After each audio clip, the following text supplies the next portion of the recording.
Hello, welcome back. My name is Chris, and I am the Railroad Reseller. I'd like, first of all, thanks to the new subscribers that have come, primarily through the dumpster diving shorts. And what I've done to roll in with that dumpster diving shorts, I'm kind of doing a dumpster diving friendly type video. Now, because you sell on eBay and you watch mainly this channel for eBay reselling, doesn't mean you can't watch this video, because I'm going to show you things that I have recently sold on eBay because of dumpster diving. So this does tie in. Plus, it sometimes frustrates me when I hear other YouTubers talk about they have a hard time sourcing. Stuff is everywhere, folks. You just have to learn how to look for it. It may not be the greatest stuff in the world. It may be huge, not main name brand stuff, but you need to find a good way of sourcing, but you need to find multiple ways of sourcing. You may be into a thrift store. A thrift store just may be your honey hole, your gold mine. You know what? That thrift store could close down tomorrow. Those people could pass away that run the store, and the store could go away. So you have to find multiple ways to source. Now, Chris, you may ask, what is where do you source at? And my answer has always been the same answer. Whenever you're somewhere, sit and think to yourself, where could I source this place? And the answer almost always is yes, believe it or not. Recently, last couple of years or so, the movie theaters are passing out popcorn things and drink things that are exclusive to that movie. You can source that stuff. I recently went to a Metallica concert. They had exclusive stuff for that concert, like posters and guitar picks and stuff like that were exclusive for my location, my concert. There are people. I'm on a Metallica page. I can tell you, people are already wanting that stuff. So, there's always ways to source, okay? It frustrates me some when, now I'm not saying every day is going to be successful sourcing, but there's always stuff out there. You just have to look for it, okay? Don't be scared. All right, first of all, I want to give this to. Second of all, I've already kind of done first of all. So second of all, I want to give a shout out to a friend of mine, a channel that I want you to go check out. It's the Disgruntled Octopus. He did a video recently on eBay's promotional changes. eBay is always wanting more and more fees, or finding new ways to get more fees from me and you, primarily. And yeah, our buddy Billy here has to, and he's Billy, by the way. If you've been wondering the last couple of videos, what is his name, we're going to call him, just keep it simple, and call him Billy. And whenever we get frustrated, Billy's going to join us. But anyway, I'd like you to check out the Disgruntled Octopus's video about promotional eBay changes, and get educated. I don't usually do those type of videos. It's not my style. It's an excellent video, so check it out, and it's in the link below, okay? But I came here for dumpster diving. Here I rattled on for 3.5 minutes. I'm not saying much about dumpster diving at all. But here's how I dumpster dive. Now, I live near two major colleges, okay? I have Virginia Tech to one side of me. That's about 33,000 students. I have Rapid University to the other side of me that has about 10,000 students. I tend to stay away from Rapid University. It's nothing personal. Virginia Tech is closer to me, and I'm going to describe this in my theory of stuff. There's more apartment complexes over at Virginia Tech with 33,000 students. It's almost like going on a community-wide yard sale when the college students move out. You've got one apartment complex. You've got two dumpsters usually. The one dumpster is for recycling. The one dumpster is for the stuff, the junk, the trash. Sometimes you can even find stuff in the recycling stuff. That's where your packing material and stuff can come. So even if you're having a bad day, you can find plenty of packing material in the recycling bins. There's days I just go over there for recycle stuff. So, but that's generally how they do. Usually, though, there is 6, 8, 10 these apartment complexes all together. So you're looking at 20 dumpsters. So honestly, you can just go to one section, one of these complexes and dumpster dive for 2 or 3 hours. And you're really set. It's not, well, I'm just bouncing over here, all this gas getting used, da da da da. No, if you kind of got the time, and recently, thank goodness, in our area, the weather has worked with us, that it's not just boiling butt hot, that, we were able to focus, okay? But now here's what I do when I go to dumpster dive, okay? So I get to an apartment complex. Now I'll ride up, and I've got some spots I really like. Some are better than others. But I drive up to it, and I look. Okay, generally what I'm looking for, if you watch my shorts, I generally say one thing first off. This looks like a move out. Okay, so you're wanting to see like a mattress, some tables, a desk, something that shows like a move out. Okay, so once you determine this as a move out, go ahead and park. Now, I recommend, no matter what, I know you're going to say, well, my state law says this, my state law says that. What I do, I've never had any problems. I've been dumpster diving now for at least 6 years. I just park somewhere. I go on a Saturday or Sunday. The property managers usually aren't there on Saturdays and Sundays. I'm not encouraging or discouraging you to break laws or anything like that. I'm just telling you how I do mine, okay? You can do with that information however you please. But I go on a Saturday or a Sunday, most likely Sunday. I usually go yard sale on Saturday, and then Sunday I'll go over and dumpster dive, look around a little bit. Now, like I said, I look for a move-out person. So I go to the move-out place. So I hit my bags, okay? This is the way generally college students do it. Now, you think, what they do is they go to a room. They'll throw everything they can into a trash bag in that room, and then they'll go on to the next room. Okay, then what they'll do, we have a lot of foreign students at Virginia Tech. So they can only pretty much take what a big suitcase back home can do. They may ship some items back too, but they can only send a limited amount back home. So there's going to be a lot of stuff in those type of dumpsters and trash bags. So, like I said, I go through the different bags.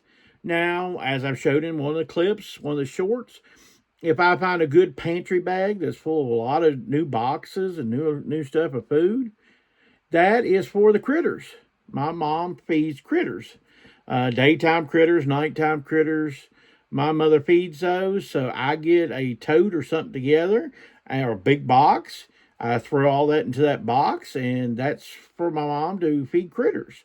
And that's what I do with the pantry bag, because there'll be usually a pantry bag. There'll usually be a bag of stuff that came out of the refrigerator. I don't want that bag. I usually don't mess with that bag at all. Then you get into the interesting bags. Now you'll get into the clothing bag, okay? Now this I'm going to show you an example of something I recently sold on eBay that I picked up. These are Hoka shoes. I found the box, first of all. I was going to use the box for shipping because I like the box. But I dug through the other bag and I found the shoes themselves. And, I had to clean them up a little bit. But, we got $30 plus shipping out of those Hoka shoes. So, what I did have to, like I said, I did have to send them through the laundry.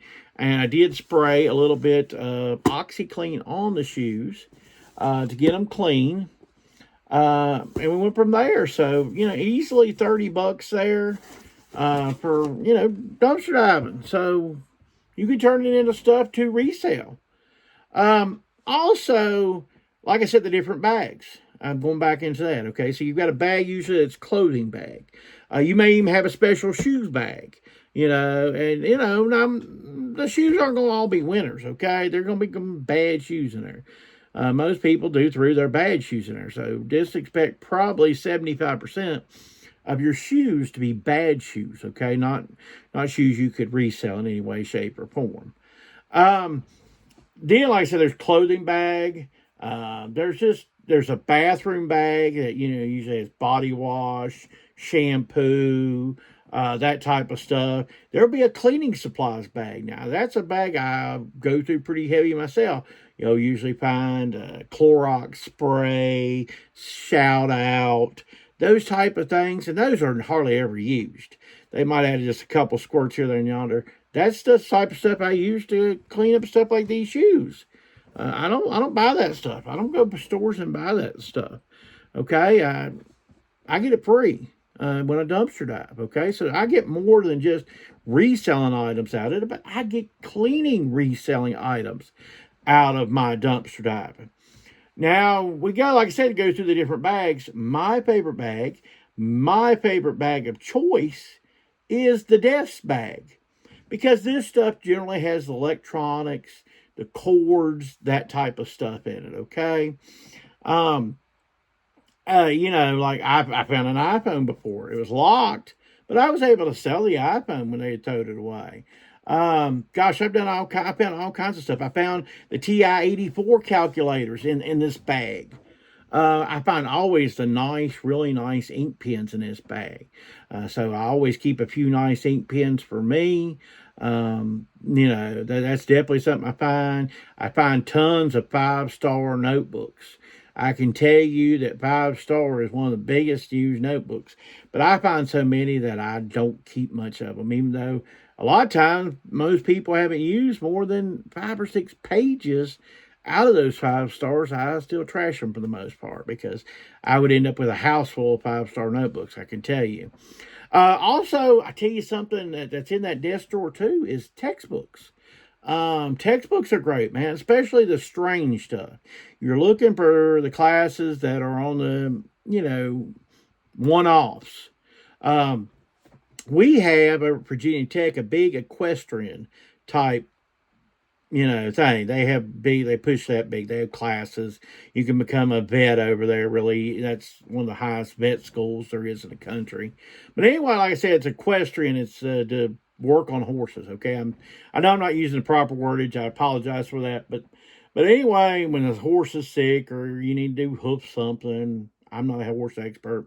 Won't pretend to be one. But anyway, I have found multiple specialized horse books, and they have sold for good money. So, like I said, that desk bag usually has textbooks in it, and you're looking for odd stuff. You're not looking for your general math, your general biology, that type of stuff. You're looking for this classes like, man, people take that type of class.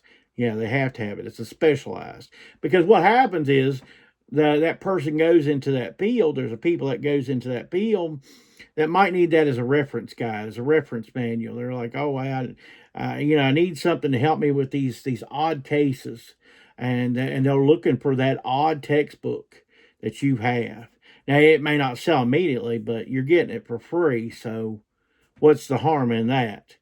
Like I said, the profits, these Hoka shoes this time, and something that won't hit a what sold video because it sold so quick, I did find, there also could be like a personal effects bag. You'll find like earrings and cheap earrings, cheap necklaces, those type of things. But I did find a Fossil watch. I'll put it up here. Since, like I said, I don't, it won't hit a what sold. But anyway, I found this Fossil watch in the original box. The box was cool too. It was still running, working, keeping time, just like everything else. So I looked it up, made sure that it wasn't a knockoff, because unfortunately, stuff like that is really easy to knock off. But I was able to find something on the Fossil website that looked exactly like it. So I went ahead and listed it, and it sold a few hours later for $25 plus shipping. That's also, I have nothing in the sourcing outside of driving around. What it was on that particular Sunday, I found a yard sale over there. Sometimes the students will have a yard sale on like a Sunday or strange day. I went to that yard sale because it had just crazy amount of video games. Now, they were a little higher, but I did still buy 3 video games. But while I was over there, I'm going dumpster diving. And I found quite a bit of stuff dumpster diving. And, that's just, to me, is all free profit, because at most I live 10 to 15 minutes away from this place, those places. So it's not like I'm driving a long ways, wasting a lot of gas. There's a Goodwill over there, not the best Goodwill now. I know a lot of their stuff they have to send off because of the amount of stuff they're getting. And they have one competition, but that place is sketchy and getting worse all the time. So, anyway, that's the way I handle dumpster diving. I look for certain bags because they're kind of sorted by that. That's not exact science, but that's what I look for. I look for the bags that have stuff that I believe have profit. And then of course I look for the bags that um, you know, critter food and stuff. Keep feeding the animals. So I hope this guide to dumpster diving has helped you. I hope that you at least found it interesting. There is no what's sold in this video. We kind of did a little different today. If you like this type of content, please subscribe to the channel. I won't be doing a lot more dumpster diving videos. There will be some more shorts for those the people the subscribers that came here for dumpster diving and dumpster diving advice and stuff I do. I always have a few little shorts in my area. As I'm leaving here on this, I don't do a lot of retail dumpster diving. And it's not because that I thought that I'd get arrested or get in trouble or anything. I rode back to the dumpsters in my area. I might be going to the wrong places. I don't know. But I really hardly ever find anything. Maybe some packing supplies and stuff like that. But I don't tend to find anything. So I don't do a lot of retail dumpster diving, I guess you could call it. Um, but I've seen some great stuff and some great people that do some retail dumpster diving. I think it is a good way to source. Some people I know it's to me a turn off. It may not be your thing, but just because it's not your thing doesn't mean it's not a great way to make money. Like I said, please subscribe to the channel, as it always helps the channel grow. I appreciate every one of you. Have a great week.